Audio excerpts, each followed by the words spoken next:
দীর্ঘ 10 বছরের প্রতীক্ষার অবসান। সুপ্রিম কোর্টে 25% ডিএ আদায়ের প্রাথমিক জয় রাজ্যের সরকারি কর্মচারী এবং শিক্ষক শিক্ষিকাদের, কিন্তু সেই জয়ে কাঁটা বিছিয়ে দিয়েছে রাজ্য সরকার। সুপ্রিম কোর্টের নির্দেশ মানতে এই মুহূর্তে পারছে না রাজ্য, এবং কি কারণে পারছে না তার একাধিক কারণ কিন্তু উল্লেখ করেছে রাজ্য তাদের হলফনামায়। সুপ্রিম কোর্টকে একাধিক যুক্তি তুলে ধরেছে। ডিএ মৌলিক অধিকার নয়, ডিএ ঐচ্ছিক। এমনকি কেন্দ্রীয় হারে রাজ্য ডিএ দেবে না, এমনকি এআইসিপিআই মেনে রাজ্য ডিএ দিতে পারে না। তার সাথে সাথে রাজ্যের আর্থিক পরিস্থিতি, কেন্দ্রের বঞ্চনা, কেন্দ্র টাকা আটকে রেখেছে, একাধিক বিষয় তুলে ধরা হয়েছে। কি কি কারণে ডিএ দিতে পারছে না রাজ্য, সেগুলো তুলে ধরা হয়েছে সুপ্রিম কোর্টে। সুপ্রিম কোর্টে সময় চেয়েছে রাজ্য। ক্ষোভে বুঝছেন রাজ্যের সরকারি কর্মচারী এবং শিক্ষক শিক্ষিকারা। একাধিক কর্মসূচির ঘোষণা ইতিমধ্যেই করতে শুরু করে দিয়েছেন ধীরে ধীরে সরকারি কর্মচারী সংগঠনগুলি। এদিকে রাজ্যের মুখ্য সচিব এবং অর্থ সচিবের কাছে গেছে আদালত অবমাননার নোটিশ। সেই নোটিশ যেতেই কিন্তু রীতিমতো তোলপাড় একেবারে নবান্ন। তার মধ্যেই কিন্তু আদালত অবমাননার মুখে পড়তে চলেছেন রাজ্যের অর্থ সচিব এবং মুখ্য সচিব। জেল জরিমানা পর্যন্ত হতে পারে রাজ্যের অর্থ সচিব এবং মুখ্য সচিবের। এর আগে অতীতের যে ঘটনা, অন্যান্য রাজ্যসহ এই রাজ্যের অর্থ সচিব মুখ্য সচিব আদালতের নির্দেশ অমান্য করার ফলে তাদের কি খেসারত দিতে হয়েছিল, কি শাস্তির মুখে পড়তে হয়েছিল, সেটা স্মরণ করে দিয়েছেন মলয় মুখোপাধ্যায় বাবু সহ একাধিক নেতৃত্ব।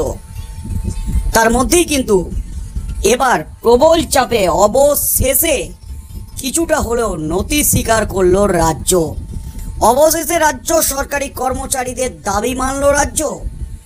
মুখ্য সচিব এবং অর্থ সচিবের কাছে আইনি নোটিশ যেতেই এবং সুপ্রিম কোর্ট অবমাননার মামলার প্রক্রিয়া শুরু হতেই অবশেষে বিগ ব্রেকিং উঠে আসছে নবান্ন সূত্রে। কিছুটা হলেও রাজ্য সরকারি কর্মচারীদের দাবিতে সম্মতি দিল রাজ্য, মেনে নিল রাজ্য বকেয়া ডিএ, এমনই কিন্তু খবর উঠে আসছে। সুপ্রিম কোর্টে আবেদন করেছে রাজ্য, 6 মাস সময় চেয়েছে আরও। কারণ বাজেটে তো এই ডিএর টাকার অঙ্কটা ধরা নেই, তাহলে টাকা কোথা থেকে পাবে? এবং রাজ্যকে যদি এই মুহূর্তে ডিএ মেটাতে হয় তাহলে ঋণ নিতে হবে, এবং ঋণ নিতে গেলেও কেন্দ্রের কাছে অনুমতি লাগবে। সেটা একটা সময় সাপেক্ষ ব্যাপার। তাই আরও 6 মাস সময় দেওয়া হোক, সুপ্রিম কোর্টের কাছে আবেদন করেছে। এদিকে রাজ্যের মামলাকারী সংগঠন confederation of state government employees থেকে শুরু করে সংগ্রামী যৌথ মঞ্চ, ইউনিটি ফোরাম, তারা কিন্তু এবার সরাসরি সুপ্রিম কোর্টে আদালত অবমাননার মামলা করার প্রস্তুতি কিন্তু শুরু করে দিয়েছে। আইনি নোটিশ গেছে মুখ্য সচিব অর্থ সচিবের কাছে। তার মধ্যেই কিন্তু এবার রাজ্য সরকারি কর্মচারীদের যে দাবি ডিএ, সেই ডিএর দাবি মেনে নিল রাজ্য। অবশেষে সুপ্রিম কোর্টকে যা জানালো রাজ্য, তাতেই কিন্তু রাজ্য সরকারি কর্মচারীদের যে আন্দোলন, যে লড়াই দীর্ঘদিনের, তাতে প্রাথমিক জয় দেখছেন। এবং রাজ্য সরকার যে পরাস্ত হচ্ছে ধীরে ধীরে, তেমনই কিন্তু মনে করছেন রাজ্যের সরকারি কর্মচারীদের সংগঠনের নেতৃত্বরা। 2008 থেকে 2019 সালের ডিএ বকেয়া রয়েছে, অবশেষে নথি স্বীকার করে মেনে নিল রাজ্য, এমনই কিন্তু খবর উঠে আসছে।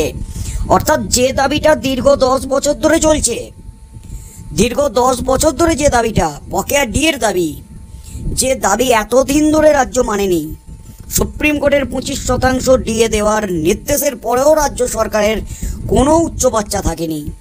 তার মধ্যেই কিন্তু অর্থ সচিব এবং মুখ্য সচিবের কাছে আদালত অবমাননার নোটিশ যেতেই এবার কিন্তু মেনে নিল রাজ্য। 2008 থেকে 2019 সাল পর্যন্ত ডিএর বকেয়া রয়েছে রাজ্যের সরকারি কর্মচারীদের। সরকারি কর্মীদের এরিয়া ডিএ নিয়ে টানাপোড়েন চলছে অনেকদিন ধরেই। এবার সেই বিতর্কে নতুন মোড় আনলো রাজ্য সরকার। সুপ্রিম কোর্টে দাখিল করা এক নতুন হলফনামায় সরকার জানিয়ে দিল তারা 2008 সালের 1 এপ্রিল থেকে 2019 সালের 31 ডিসেম্বর পর্যন্ত সময়সীমা কি ডিএ বকেয়ার স্বীকৃতি সময় হিসাবে মেনে নিচ্ছে। অর্থাৎ সুপ্রিম কোর্টে আগেই কিন্তু আবেদন জানিয়েছিল রাজ্য, তবে নয়া যে হলফনামা জমা দেওয়া হয়েছে সেখানে কিন্তু রাজ্য সরকারি কর্মচারীদের দাবিতে সিলমোহর দিয়েছে।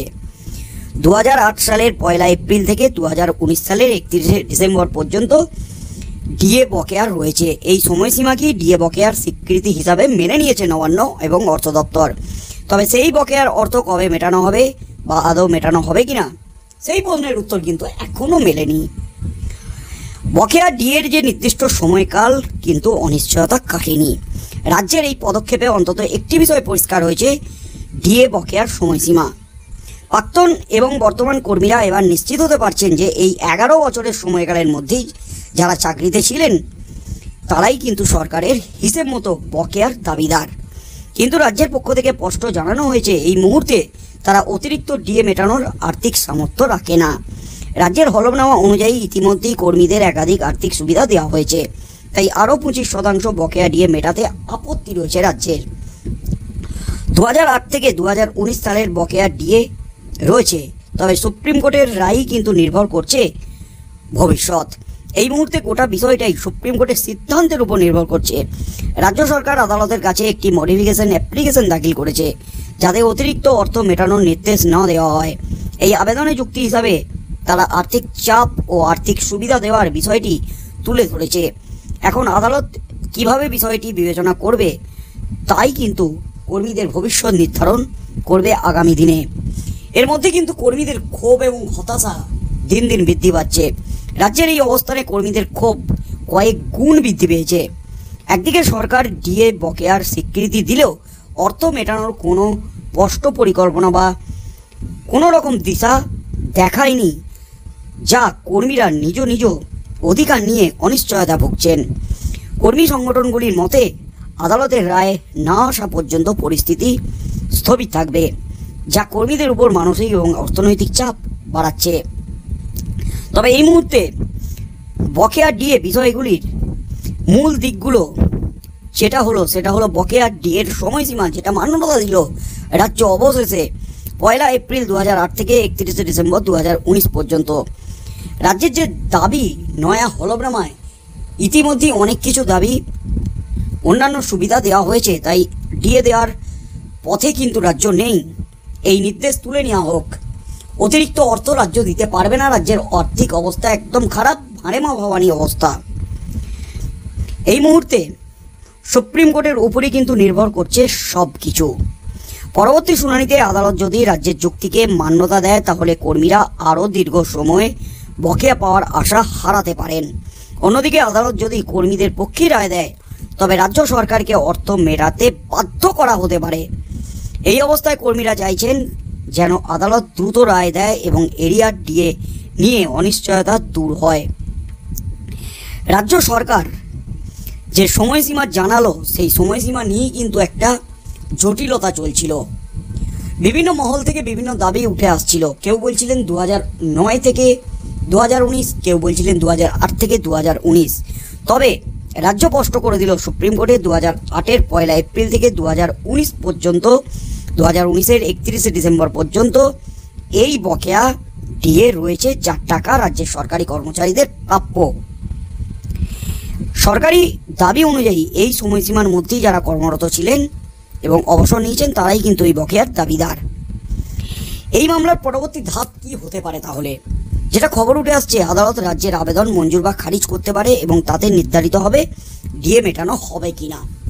তবে রাজ্যের যে আবেদন, সেই আবেদন যে খুব সহজে ধোপে টিকবে সুপ্রিম কোর্টে তেমনটা কিন্তু হচ্ছে না। বিভিন্ন আইনজীবী মহল থেকে শুরু করে সরকারি কর্মচারীদের সংগঠনগুলি, মামলাকারী সংগঠন, তারা কিন্তু স্পষ্ট করছে ডিএ মৌলিক অধিকার। পরবর্তী শুনানি 4 আগস্ট, সেদিন কিন্তু ডিএ মৌলিক অধিকার কি মৌলিক অধিকার নয়, রাজ্যের যে দাবি সুপ্রিম কোর্টের কাছে ডিএ মৌলিক অধিকার নয়, ডিএ ঐচ্ছিক, রাজ্য মনে করলে ডিএ দেবে, যেটা মুখ্যমন্ত্রী বরাবর দাবি করে আসছেন, সেই দাবিটা সুপ্রিম কোর্টের কাছে তুলে ধরা হয়েছে। সেটা নিয়েও কিন্তু হ্যস্তন্যস্ত হতে চলেছে 4 আগস্ট সুপ্রিম কোর্টে।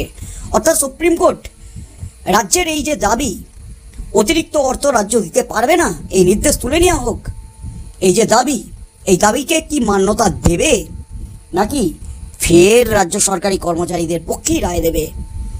কি হতে চলেছে আগামী দিনে, সুপ্রিম কোর্ট কি নির্দেশ দেয় সেদিকে কিন্তু তাকিয়ে রয়েছেন রাজ্যে লক্ষ লক্ষ সরকারি কর্মচারী এবং শিক্ষক শিক্ষিকা, এবং তার উপরেই কিন্তু নির্ভর করছে শুধুমাত্র এই 5ম বেতন কমিশনের ডিএর ভবিষ্যৎ নয়, আগামী দিনে ডিএ আন্দোলন কোন পথে এগোবে এবং আগামী দিনে ডিএ দেওয়ার এবং ডিএ পাওয়ার ভবিষ্যৎ, ডিএর ভবিষ্যৎ সর্বোপরি নির্ভর করছে সুপ্রিম কোর্টের রায়ের উপরই। তাই সেদিকেই চোখ থাকবে রাজ্যের সরকারি কর্মচারী এবং শিক্ষক শিক্ষিকাদের।